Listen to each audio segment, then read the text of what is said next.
Guess what we're doing today? We got a jar and there's nothing in it. What are we gonna do? We're doing dilled carrots. Now, yeah, I know what you're thinking. I don't like dill carrots or whatever. But if that's you, then that's fine. One of the hardest things about having a garden is, what do you do when you harvest it? You got all these carrots. I can't eat them all before they go bad. I don't have a root cellar like we did on the farm, where I could put carrots down there. I mean, we used to put carrots down there.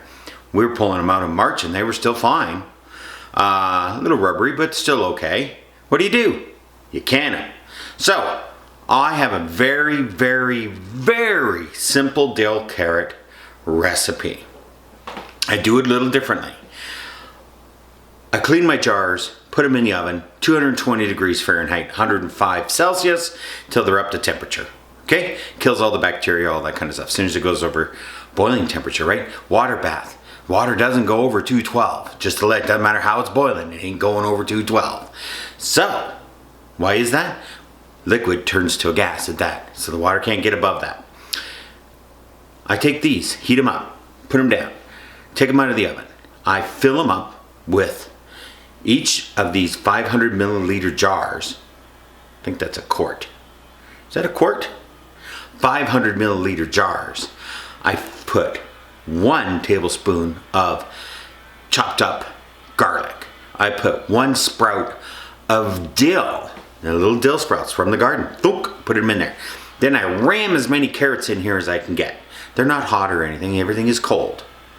Then, on the stove, I made it previously. What do you put in here?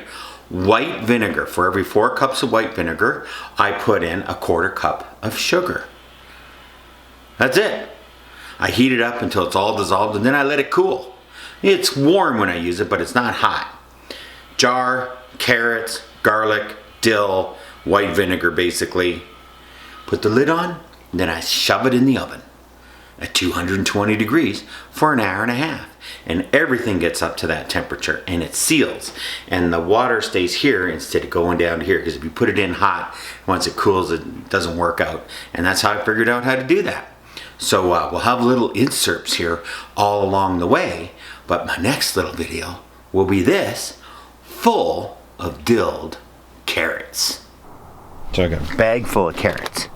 As you can see, bag full of carrots from the garden. Got to take the tops off. Just fix that strap. Got to take the tops off. Then I got to scrub them clean, get all the dirt off. Then these have to go into the compost. Work, work, work. Got all the tops. Washed them off with the hose. Put them in the colander. Brought them back in the house. Have them in the sink. Remember, you're making dilled carrots, okay? Or you're gonna freeze them. Either way, you gotta clean them. So, here they are. See? You gotta scrub those guys clean. I mean, scrub them clean. Then I'm gonna put them in there. And then I'm gonna put them in the jar. And when they're in the jars, they'll be ready to be dilled. Okay, now we're getting ready to dill. Okay, and I came home, I said, hey, Wani, honey, I got you some flowers. No, this is dill from the garden. Now, just so you know, you want the yellowy pieces. These darker ones, those are actually seeds to plant more dill. So you want the yellowy ones and a little bit of stock if you want. This little stuff here. And that's what you want for dill. If you can't have fresh dill, buy it in a jar. Sprinkle it in. I put 1 of these little sprinks per 125 milliliter jar. So I'm using 500 milliliter jars, so I'll put 2 of these in. No, that math don't work. I'd put 4 of them in. So 4 little sprigs, okay? And I put in a tablespoon of garlic. I fill it up with carrots, and then I add my brine. And my brine is 4 cups of white vinegar, 4 cups of water, 3/4 of a cup of sugar, 1/2 cup of salt. Pickling salt. No, any kind of salt you have. Some of the other salts might cause it to cloudy, but you can use any salt you want, but you gotta use salt.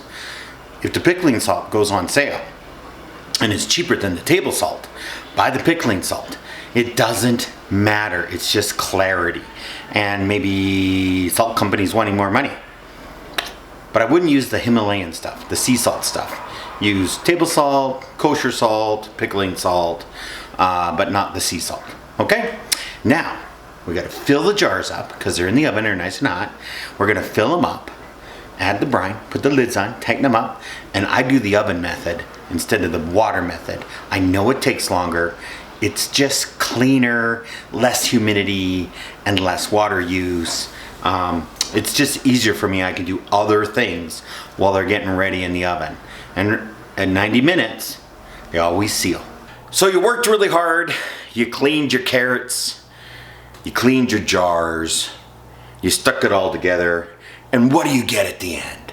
You get dilled carrots or dilled pickles or whatever you're doing. But the great thing is the finished product. And I gotta tell you, these turned out great. Here is the result of everything. Nice sealed jar, beautiful carrots, little garlic pieces floating around in there. Let me get those, I mean, too close. Woo-wee, dilled carrots. Let's do a flyby.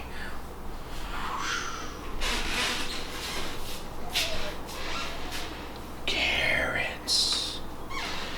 So, they're all in here, and they are beautiful. Look at this. They turned out absolutely wonderful. And they got 12 jars, one little one, and what a great day.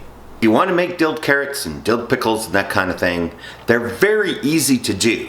And don't get hung up on the measurements. However you do it, water bath, I use the oven. There's lots of ways to seal and can. You just got to make sure they're sealed. If they're sealed, they last. If they're not sealed, they don't last. Put them in the fridge and eat them early. So I hope you really enjoy dilling your carrots or your pickles or your cucumbers or your beets or your peppers. However you want to do it. Have yourself a wonderful weekend, and I'll see you in the future.